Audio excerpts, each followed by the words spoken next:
everybody. Welcome to NextGen ProServ Podcast, a podcast where I'm bringing on industry disruptors who are passionate about professional services. So excited to bring on my buddy Jack. Hey, Jack, how's it going? Hey Molly, good to see you. Thank you for having me. I Yeah, appreciate happy it. Friday. Happy Friday indeed. Happy Frigid Friday here in Chicago. Not sure when this is going to air, but the air outside is -6 right now. So I'm happy to be bundled up in my office Yeah, today, having this discussion as opposed to out there. I know, I know. And for Friday, right? What a fun way to cap off the week. Absolutely, no doubt. Yeah, well, to open up, we always ask everybody, tell us a little bit about how you got started in your career and then how you came into professional services industry. Yeah, absolutely. So this whole podcasting thing isn't super new to me because I actually went to school at the University of Missouri for broadcast journalism. So I really kind of fell into my current role. I didn't take the direct route, so to speak. I I started as a sports journalist for 5 years, working at a small TV station out in Vermont, following college, and actually back in 2020, um, I was going to take another job in Iowa, Des Moines, Iowa, covering the Hawkeyes and other things like that. And COVID happened, and we all know how what happened when that struck. Sports stopped, the entire world stopped, and of course they didn't need a new sports person out there. So I was in between jobs, and summer of 2020 rolls around. I'm at a Fourth of July get together, and kind of in between, didn't know what I wanted to do. I was back home with all my friends and family. The thought of leaving again didn't really strike me as the most enticing of opportunities. So started exploring other options, looked into the marketing sector a little bit. Communications is a very typical adjacent career path from Mhm. broadcast journalism. And then someone brought up the idea of, hey, I actually work at this company called Certinia, a financial force back then. And I could get you a role as a business development rep potentially, or at least an interview. And I said, I don't know what the heck that is. I don't know what PSA is or Financial Force or honestly even Salesforce because we didn't use it.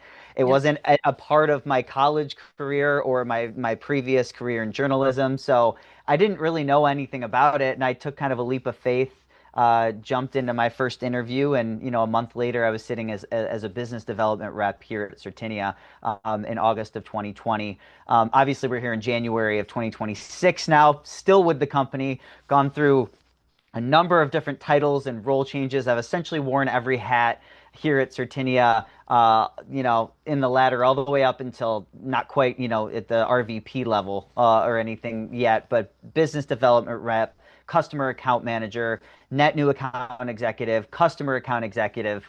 So you name it, I've done You've it seen here it. pretty much. Exactly. And that's my long-winded answer as to how I've ended up, so heavily involved in the professional services space here at Certinia. Yeah. Well, and you see our customers at many different stages, right, in their adoption journey, whether that's brand new prospect looking at the Yeah, tool, trying to understand the value, existing customer stuck in their process and unsure how to proceed to the next thing.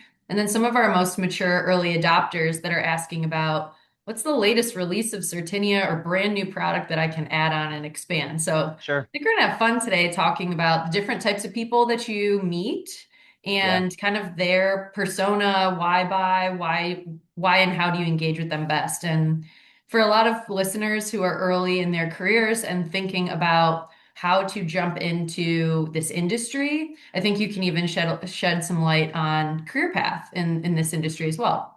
Absolutely. Yeah, no, I'd be happy to chat through that. Again, I did not take a direct route, but having once I joined, it became pretty clear, the message behind what Certinia does and the solution that we provide to companies that are looking for a path forward. Whether you're a 50 employee services company that's doing everything on spreadsheets, or you're running a 500 person services company that is looking to migrate solutions. I've pretty much seen it all up to this point, and in my current role.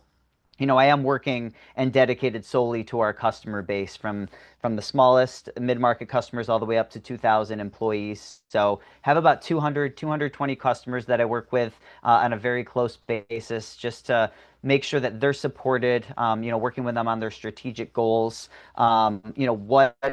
What are they doing today? Where could they potentially see improvement, and how can we improve their processes and their flows from a services perspective? I love those conversations. I have them all the time, and I would love to shed some light on them when the time's right. Yeah, absolutely. I mean, let's dive into that, right? Current Cool. customers of Certinia, who do you typically interact with, and how do they kind of come to Certinia for help?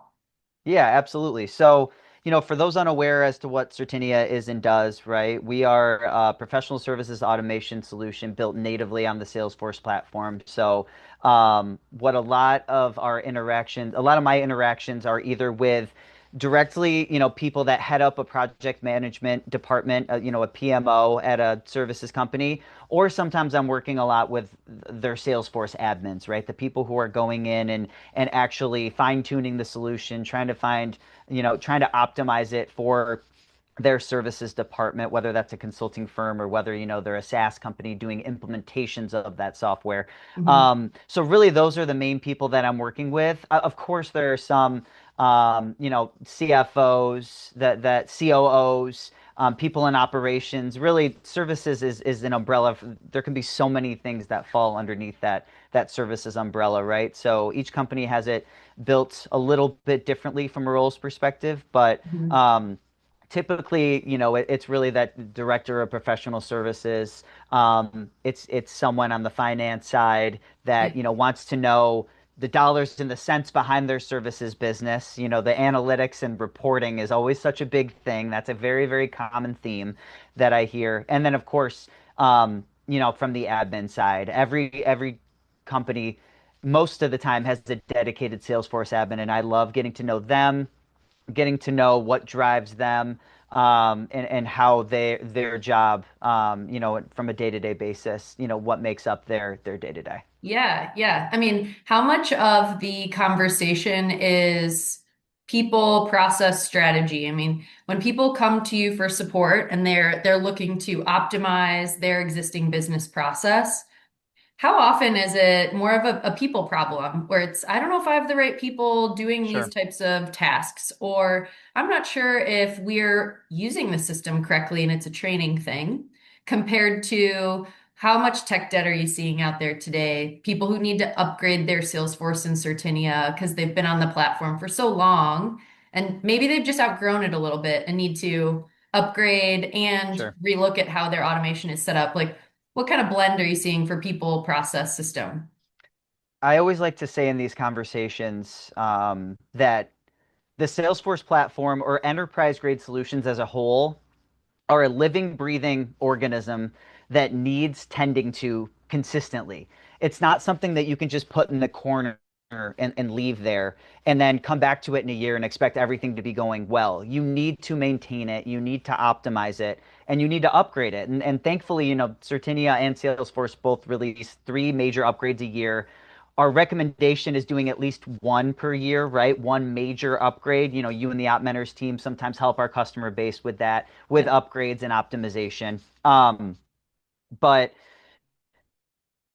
I think that that's a common theme, and that's something I tell to my customers all the time is that we need to take the time and the energy alongside your day jobs. We all understand that you have day jobs as well, but we need to take that time and energy to maintain this enterprise grade solution. Otherwise, you will fall behind. You will find yourself on spring 2022, and all of a sudden, it takes more time and energy to get you up to spring 2026, which will be the one that's released in, a few months here, than if you were just either signing up for automatic upgrades or just taking the time right now to maintain. So that's priority number one for me is just how upgraded are you? What does that look like? And is it a major lift? Are there a bunch of customizations that you all have built in the solution, or do you tend to stay out of the box, which we've tried to drive our customers to more and more over the last couple of years? Is that out of the box, which really leads to ease of a little more easy to upgrade. And of course, you're able to take full what's it called, of all the upgrades that are released on a three times a Yeah, year much easier. basis. Advantage, Yeah. take full advantage. That's the word I was trying to find. Yeah, and we've noticed the exact same thing, right? So when we're working with these Certinia customers, when they have too much heavy customization, it's almost a product of COVID. It's interesting you open the conversation that way because we're all stuck behind the computer, not in office. People are configuring, playing, creating Mhm. custom reporting, really getting in there to tailor that solution exactly how they wanted it, not recognizing that that upgrade and core platform of the product functionality is so important in the way that you can maintain that system. And Yes. we even we even have readdressed the way that we do upgrade services with customers because sometimes the best thing to do is say, this is over customized. And we started the strategy conversation again. What are your business goals and objectives? How do you plan on operating this business and making money?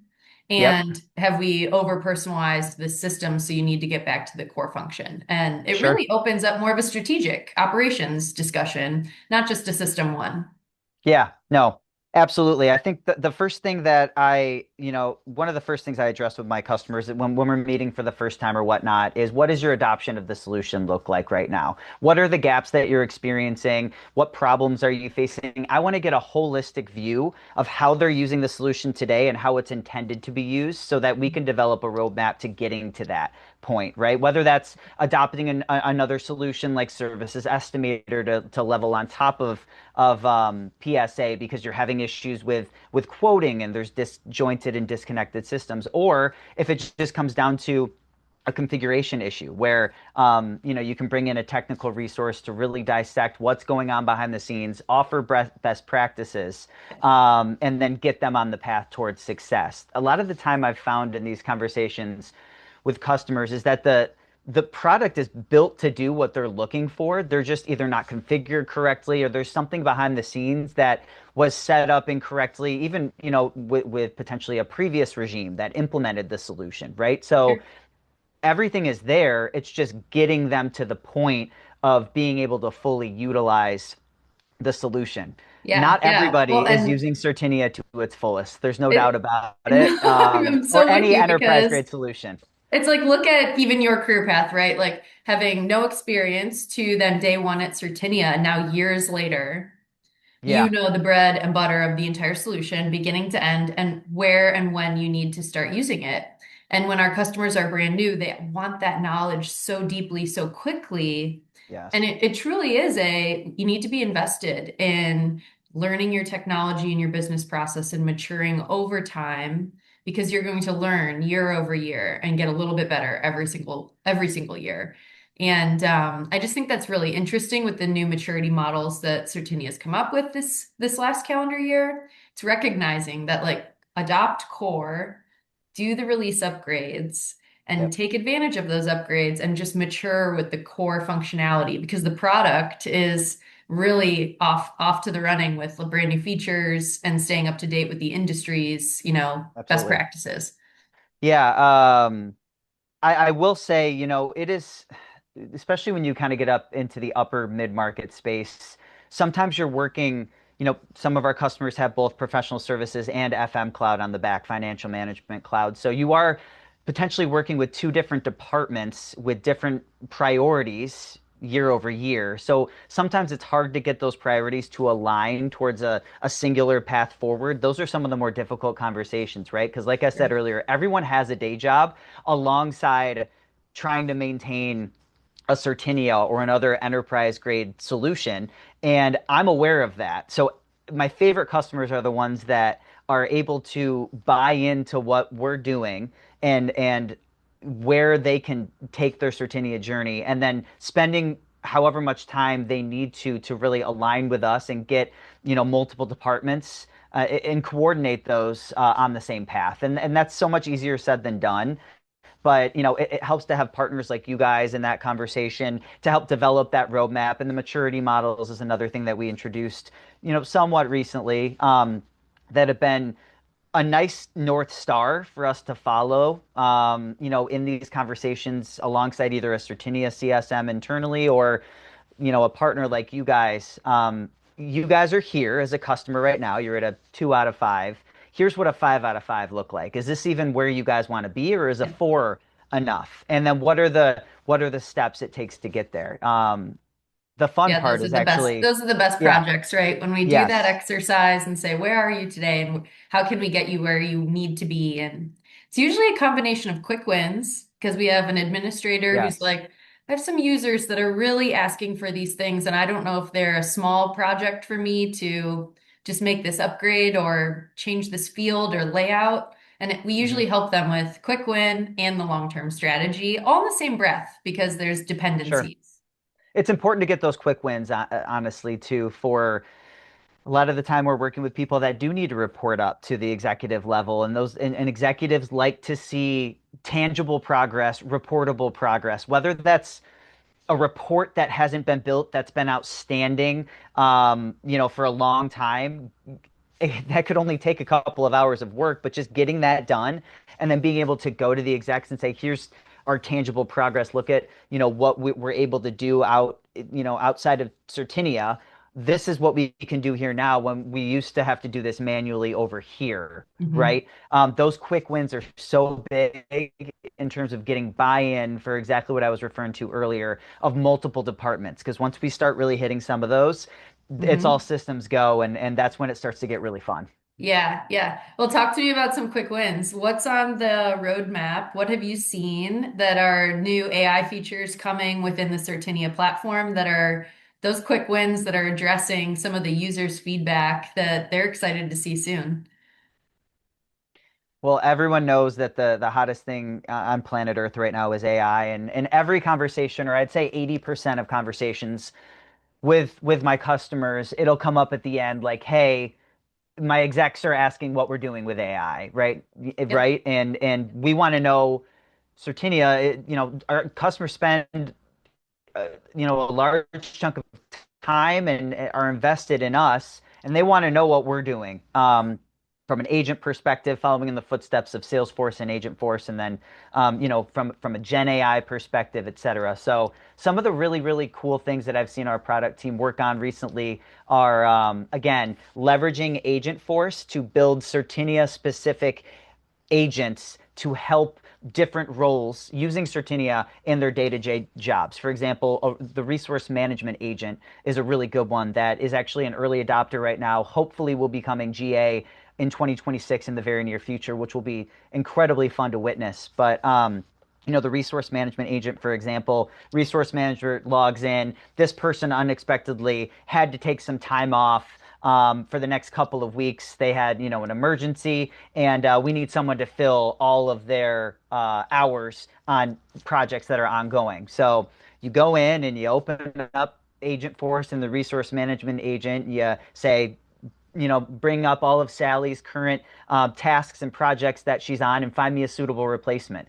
And within seconds, you'll have, a 1, 2, 3 list of people that have availability, that have the skills matched for those particular jobs. And then you say, okay, great, I'd like to assign Robert to that, to this project, and Rodrigo to this one. Yeah. And the agent will go in and actually flip the resource on the projects It's within just Certinia, and amazing, that right? used to be manual, right? So that's one of the things. Of course, there's other ones too, but that's the one Yeah. that's really stuck out to me so Yeah, as far. a resource manager myself, right? Like as even before I was at Op Mentors, was a resource manager in operations using the platform. And actually, the replacement use case comes up quite a bit, right? So think about like parental leave or taking PTO for a long period of time or a Sure. sabbatical program.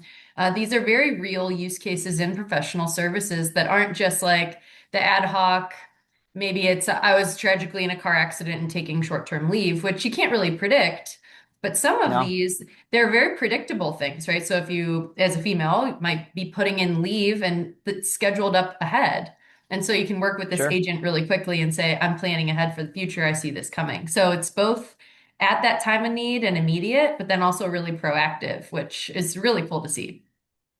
Yeah, I mean, and there's so many more use cases. I really just, I mean, It's just the it's just the beginning. beginning for this. Yeah, you know, there's a project management agent right now that's also hopefully going to be GA, and then of course on the CS cloud, customer success cloud side of things, there's an Yeah. agent over there doing its thing. So, you know, I know that there are other things on the roadmap like helping with services estimation. That's a big one. Agents dedicated to that, helping build out quotes and estimate directly on the opportunity as opposed to having to go in and build it manually or from a template. So Yep. lots of different use cases coming. We are listening all the time. I'm in early adopter meetings or introductions a lot with my customers and our product team, and we listen, we hear the feedback, and it's ever changing right now. So it's That's a lot just of fun amazing. to Yeah. see. Yeah, I it's a mean, lot of fun. right, because when I talk to people here on the podcast and we brainstorm about AI, and they're on the consulting side, no platform, right? You're in a really unique position to be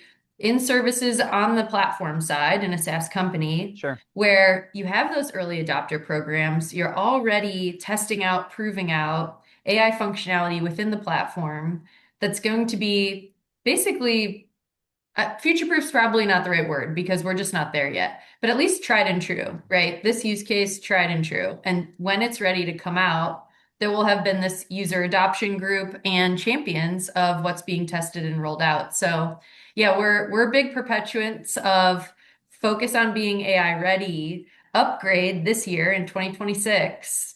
Get on the latest Yes. version. And it's the most important thing we can say this calendar year, I think, to all of our customers is get upgraded, get AI ready, and simplify your org so that when you're ready to adopt the next AI release, you're up and ready. So, I mean, that's going to be the best part about working together this year is calling back lots of old Certinia customers and encouraging them to get AI ready.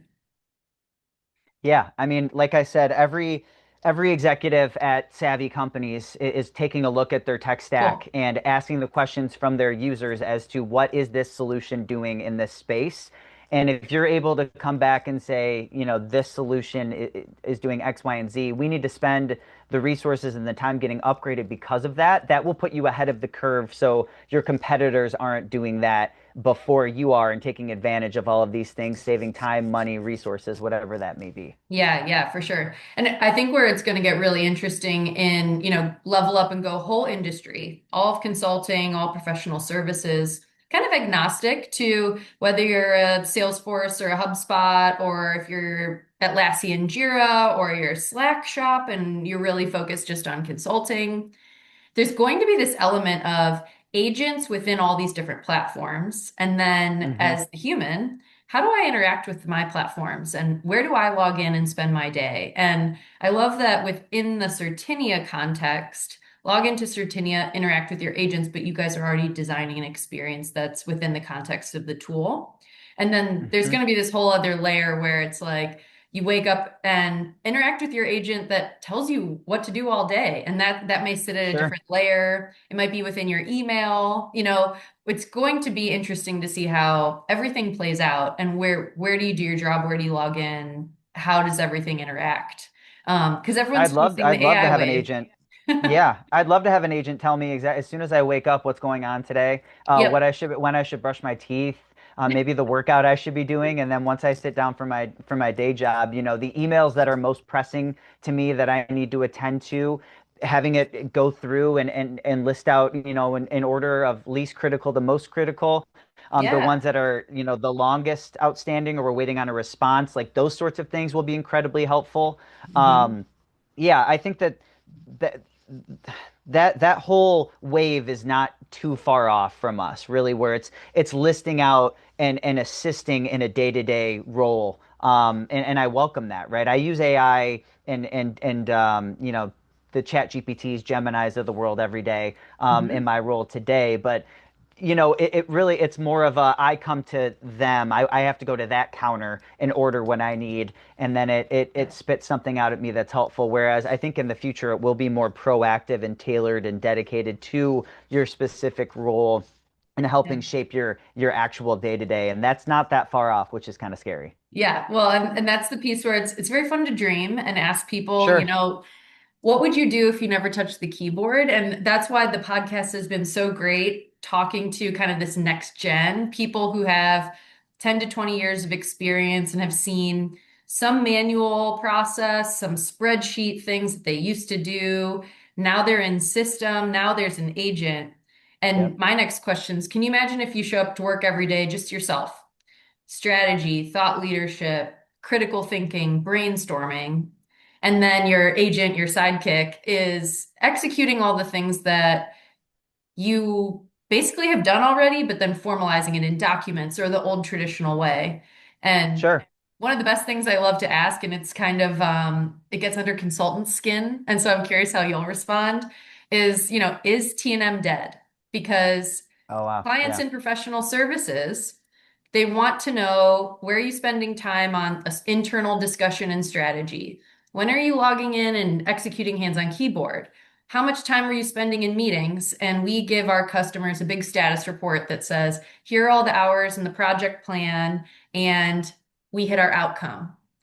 And I am really pushing people to just challenge the concept of, why would we be charging for every single thing if there's efficiencies to be gained? And I can free up my customer's budget for really high impact work. And we Sure. started that with our Accelerate package, right? The Certinia implementation timelines used to be so long. They could be Yeah. anywhere from 6 or 8 months to 2 years or more, and you're losing on that time to value.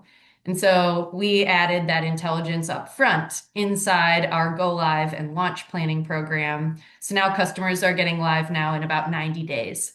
And that's far more Sure. comfortable, low Huge. budget, 90 days. And they're not getting the 80%, right? No more of the writing up requirements documents. What were we spending our time on? Now we have intelligence and a package to provide that says, here's the last 20%, the value, the part you cared about. No Sure. longer is there a T&M offering like that, and it's disruptive. And so I just wonder, even in all the consulting things, like we talk about health checks or upgrades, do you Hmm. think that the outcome of please upgrade my system has value in a way that should still include T&M? And where is that valuable compared to outcome-based delivery? What's your perspective on this? I can tell you that I am seeing a shift from my customer base in terms of less T&M and more fixed price, fixed work services. That's just, having not been a consultant myself and just observing what I'm seeing in the market with my customer base. I understand why that will or potentially is the case, right? It leads to more certainty on both ends. From both the provider, the person doing the service, they know exactly what they're going to be getting in from a revenue perspective. And it also leads to, more certainty from the customer perspective too, because we all know that projects can go awry and you end up paying a lot more than you signed up for. So I can absolutely see a world in which there is a path towards that. Um, and I'm seeing it in my own conversations with my customer base. Hey, we're starting this new business unit. This is going to be, it's going to be managed services. It's going to, we're going to do fixed price only. We're moving from 75% T&M, 25 fixed fee to 50/50. I hear Hmm. that a lot. I Sure. really do. And our solution needs to be able to and can support both of those things, right? It's purpose built to do that. It really does come down to just how is it configured and what makes sense for the business. And Hmm. I'm hearing that a lot more in our conversations, in our scoping sessions with partners. Yeah, this business unit does this, but we're hoping in the future to move towards this new way of thinking. And Hmm. no, to your point, I absolutely am starting to see it, and I can understand why, just Yeah. due to all the certainty it provides. And some people are actually really challenging me in the question. And they say, actually, like the time and materials model in professional services is really great for discovery, consulting, diagnosing issues, understanding true requirements before getting into that. And so Sure. that time together, actually T&M from that perspective is super valuable. And so is it dead? Literally. Maybe not. Is it dead? Maybe Sure. I not. don't think But it'll ever die. to Yeah. your point, the mix might be changed. I mean, we've even seen things like service credits. People are Yeah. introducing those into their business and deciding if that's an interesting fit. Basically, as we know it, whatever sales can sell, delivery has to deliver. And as long as we can be nimble and support it. Thankfully, I always make sure that my services team can deliver on what we're doing every single time. That's so Um, great. Nice. Well, and then, I mean, so you've been through all the different life cycle and roles within Certinia so far, from that BDR, CSM, mhm. now existing base, sales, and expansion. Where do you see you spending most of your time this year, helping customers be successful? And what do you think like the main topic's going to be?